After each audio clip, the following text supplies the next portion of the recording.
In these next two videos, you'll notice how the classroom environment is a safe and caring and nurturing environment based on my classroom setup and structure. I've also provided a video and a poem, two different videos, or one different video and one different poem, so students can compare and contrast their leadership qualities and strengths within it to enhance their collaboration skills. Also, in this next activity you're seeing, it's a moment where students are able to identify a couple areas of weakness within their chapel planning and some questions, and now they have to work across the room and ask their peers to answer these questions and get advice for them.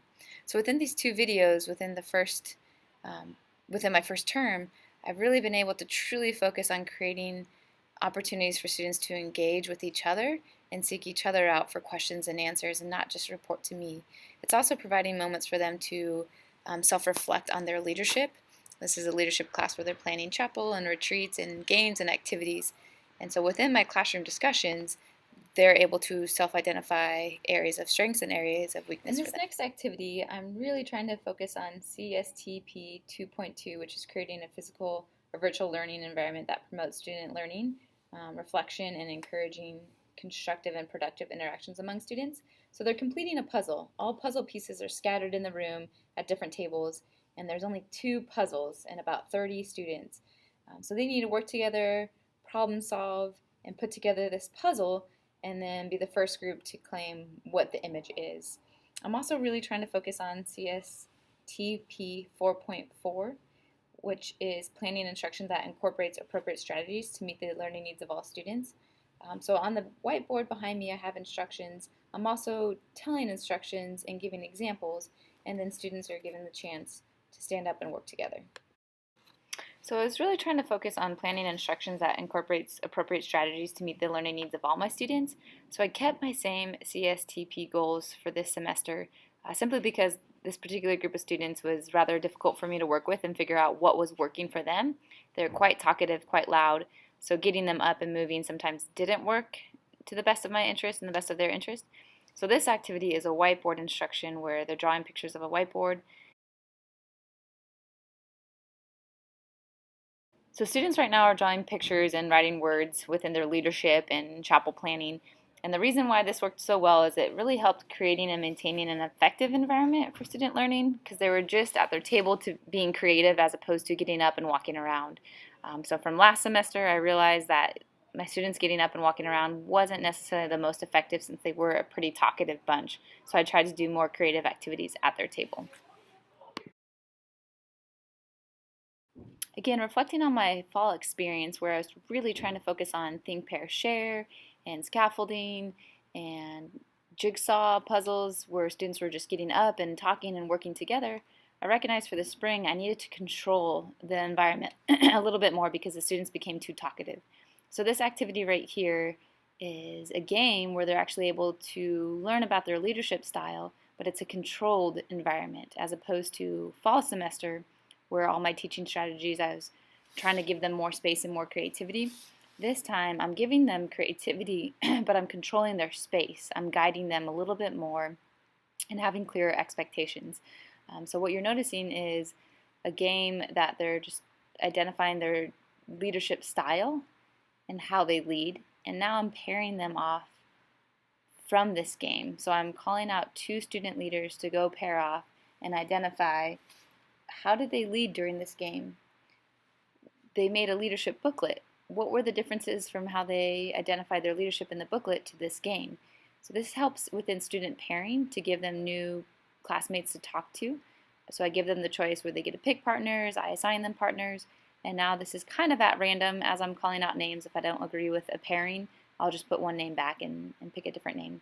But again, truly focusing on the CSTP where I'm creating a safe environment for students to learn, and I'm creating different using different instructional uses within. Last semester was some videos, some poems. This semester is a little bit more games and activities, but again in a controlled environment.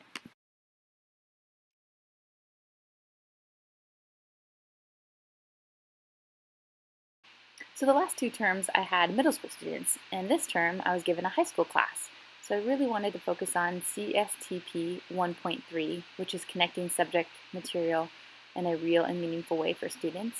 And of course, I thought that would be super meaningful and helpful for high school students because they always are asking the question, why should I care? Why should I learn? So I really wanted to give them the why. In this activity, there's 4 different articles, and I tried to intentionally pick articles that they found interest in.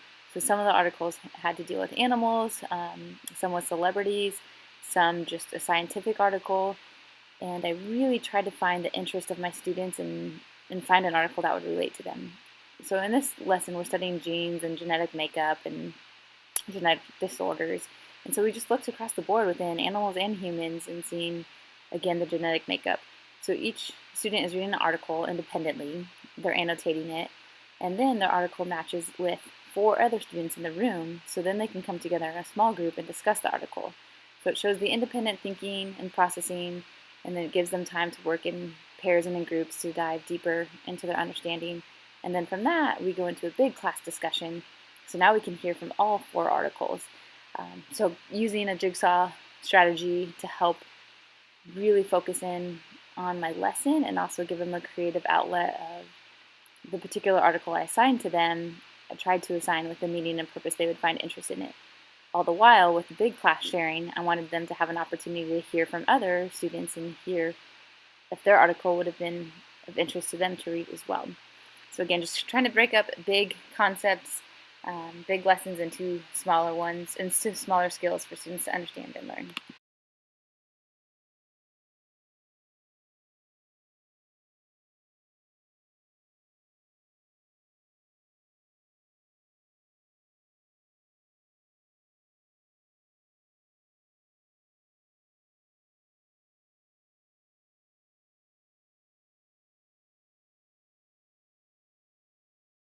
Here we begin term 4 with my first period health class, focusing on connecting subject matter in a real and meaningful way.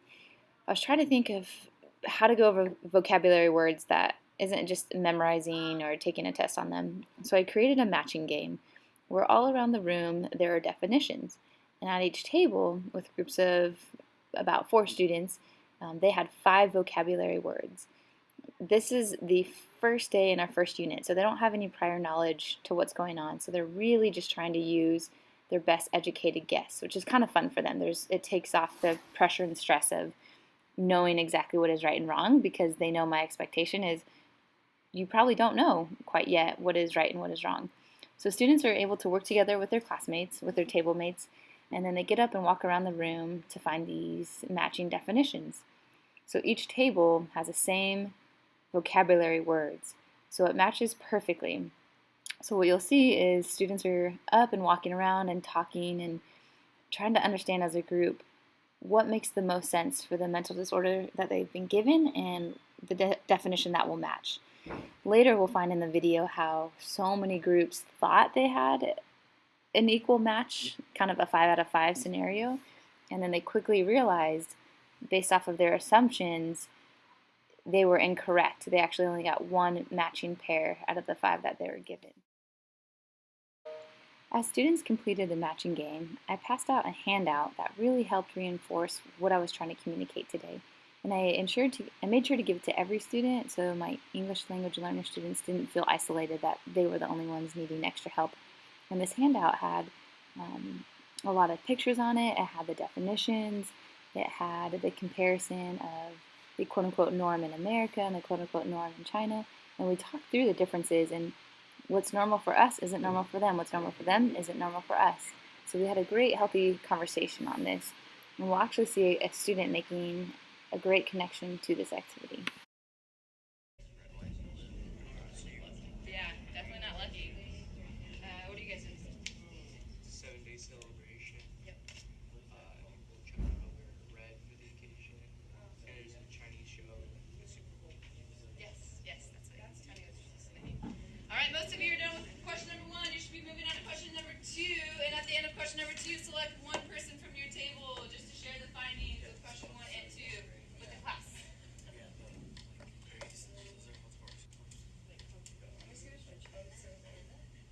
Right. So, what does norm mean?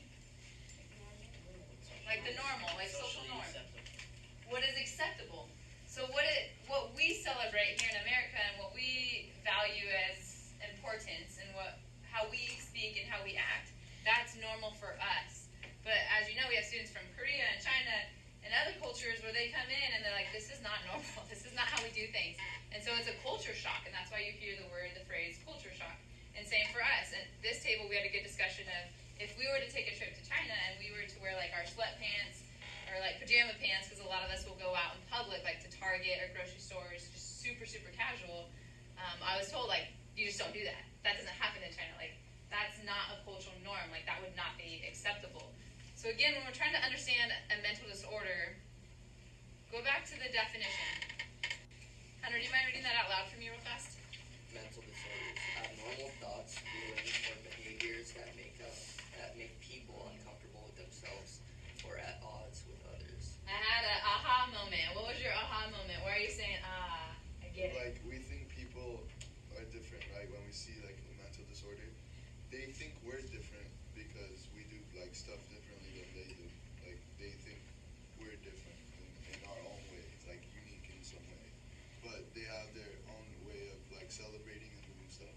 Right. Justin, can you paraphrase that for me? Because he did a wonderful job saying that.